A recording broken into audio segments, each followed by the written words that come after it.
Okay, so I'm still recording on games I didn't record over at the time. This is the first one I didn't play, and I caught little bits of this one, but didn't pay super attention.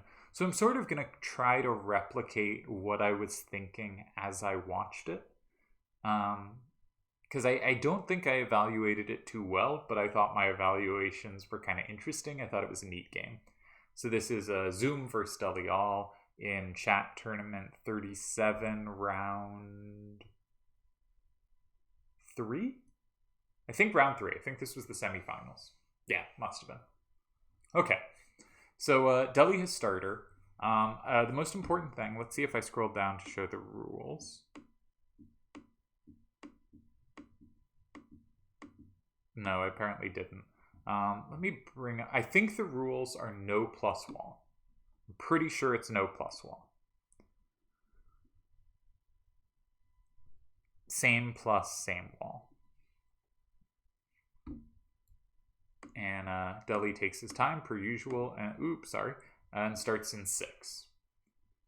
And we can see 7569 is a comfortable recapture. This is a standard defensive start. And then Zoom played this reply, defensive side start. Zoom played this reply in 2. And I thought this was really interesting. Because fundamentally, when you play in 2, you're saying, I want to set up an L. And here, specifically, I want to set up an L where I have a threat in 5, multiple threats, and you do not. So if Deli plays like 3, 7, 8, 8, and 3, kind of some generic move, Zoom now has an option to play in 1 or 9, ideally locking in multiple cards. Here, he doesn't have safety in 1, so more likely to go in 9. Now, however, 2-8-8-5 controls 9, right?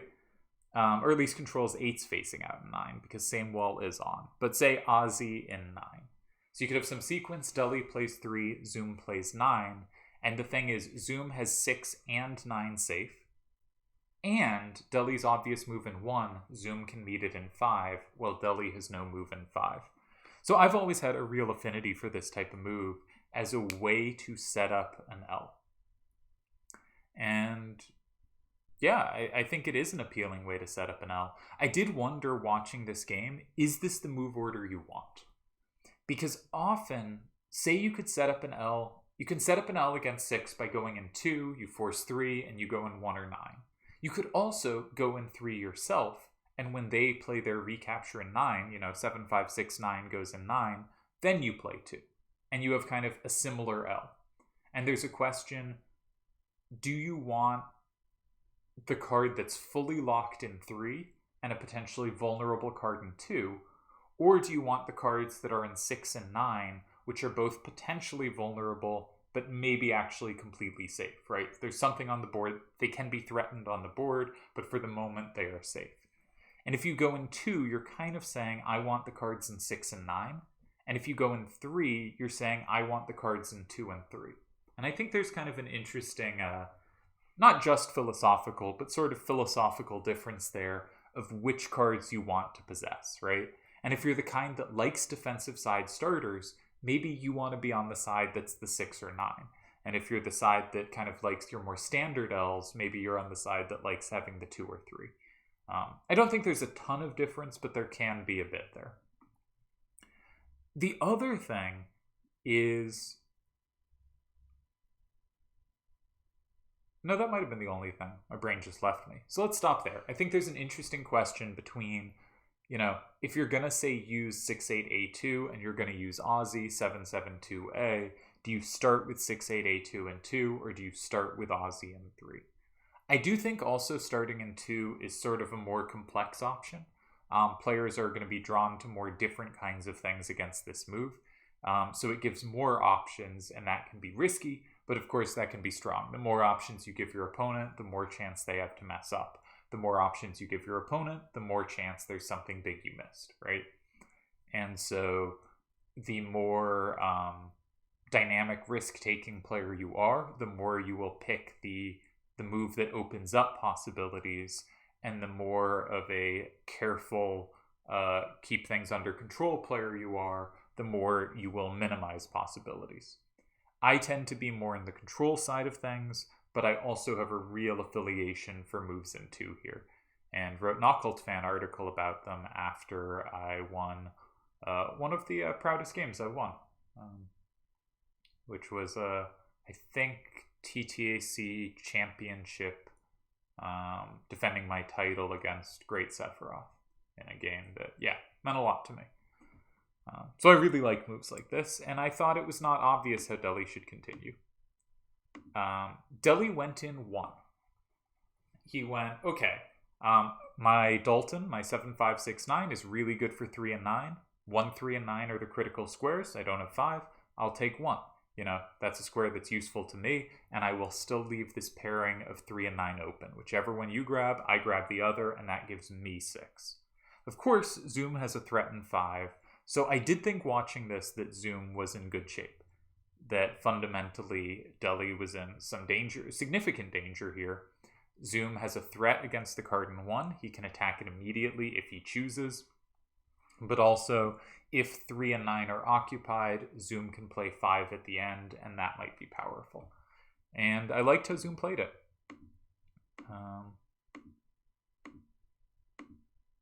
Zoom went 9 here, and yeah, this looks really scary. So if we think about the obvious thing to do, right? Occupy 3. 7, 5, 6, 9, and 3 puts Deli up 6, 4. But then 9, 9, 2, 7 lands in 5.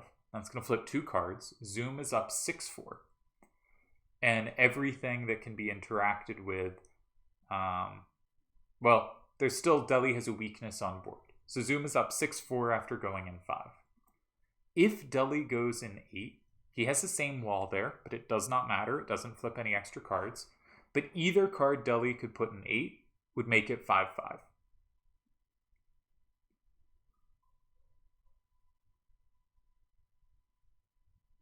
Right.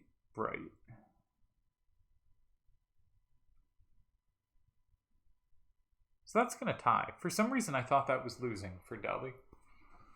Why did I think that was losing for Deli? I don't know. I can't count.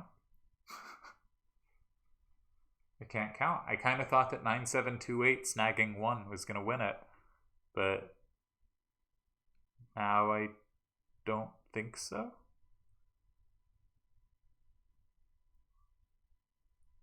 I mean, if you, okay, so after Dalton 3, 99275, if you go A717, or if you go 28A58, you do lose, because 97287 beats you, Sigurd and 7. But if you go A7178, that's a tie. With same wall, your 28A5 takes Sigurd as needed. Okay, so I just miscalculated that. I thought this was really dangerous for Deli. I checked some things in 4 and 8 after seeing 3 was a problem. I was having trouble getting them to work, and I thought he was in significant trouble, but clearly I did not calculate this very well. After some thought, Deli played 5, which was a move I had not considered. That was the one square I hadn't skimmed at all. Again, I was doing other stuff and not looking too closely, but I had done a, I thought, reasonable look at 3. I now think I did not do a good look at 3. And I thought I had checked 2 and 8 and maybe some of 7, but I didn't look at 5. But this is an obvious point. 6-8-A2 is actually safe in 2 now. You've removed the square that's best for your opponent from the game. And yeah, this was an elegant way to do it. If Zoom now goes in 3, Deli can block 8, and Zoom will only be able to capture 1 card, and 28A5 has same walls against both the capturing cards. Both of them have a 2 facing down, so anything in 3 can be met by Dalton and 8. If Zoom starts in 8, Zoom goes up 6-4, but Deli can then just play Dalton in 3, makes it 5-5, and again, 28A5 is actually fantastic there. Fantastic, that should win. If Zoom starts in 4, he's just walking into combo potential, but Deli probably just plays 3 there anyway. Yeah, so I thought this was a nice way to hold the tie here. And I thought this was much more dangerous than it was. Zoom does go in 3. Deli does go 8. Zoom blocks 6 with something without a 2 facing down. And we have a tie. I think this was the first game of their match. Interesting game. Yeah. I thought Deli was in some trouble. Looking back at this, I no longer really think that. But I also really like how Zoomed played it. I love his move in 2. I like the move in 9 a lot. And Deli found a nice way to clarify matters. So, well played game by both sides. I think I put this in my score database, and it gave quite a high score to how both players played this game. So, a nice game. Hope you enjoyed it.